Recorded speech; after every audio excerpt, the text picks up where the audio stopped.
vilka, vilka. Språk, språk. Talar, talar.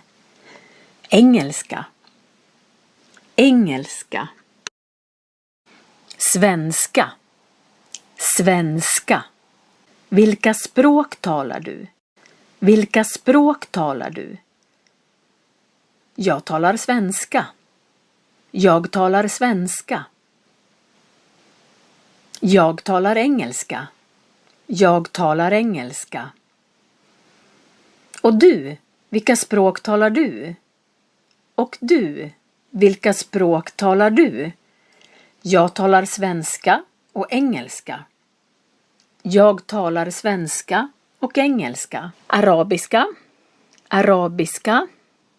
Bara, bara. Franska, franska. Också, också. Okej, okej. Vilka språk talar du? Jag talar arabiska, engelska och svenska. Och du? Jag talar arabiska, engelska och svenska. Och du? Jag talar bara svenska. Jag talar bara svenska. Vilka språk talar du? Jag talar svenska och franska.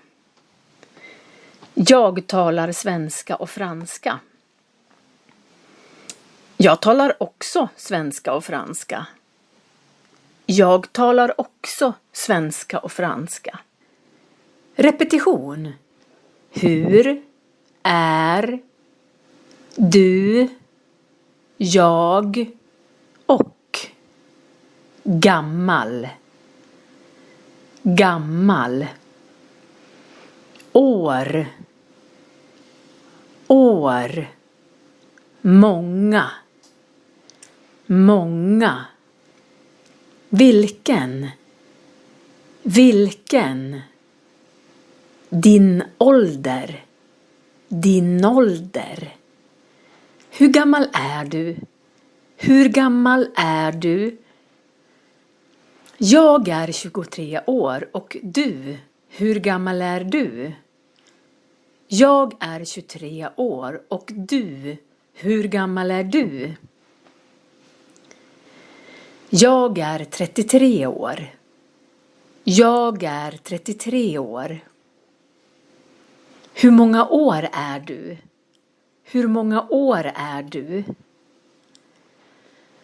Jag är 13 år. Jag är 13 år. Vilken är din ålder? Jag är 55 år. Vilken är din ålder? Jag är 55 år. En månad. En månad. 12 månader är lika med ett år. 12 månader är lika med ett år. Januari, januari. Februari, februari. Mars, mars. April, april.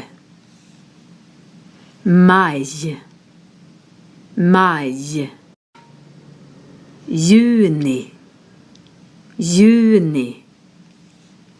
Juli, juli. Augusti, augusti. September, september. Oktober, oktober. November, november. December, december. Du kan lära dig 800 ord på 160 dagar med 5 ord per dag. A1-nivån i språk är 800 ord. Prenumerera och lär dig svenska varje dag.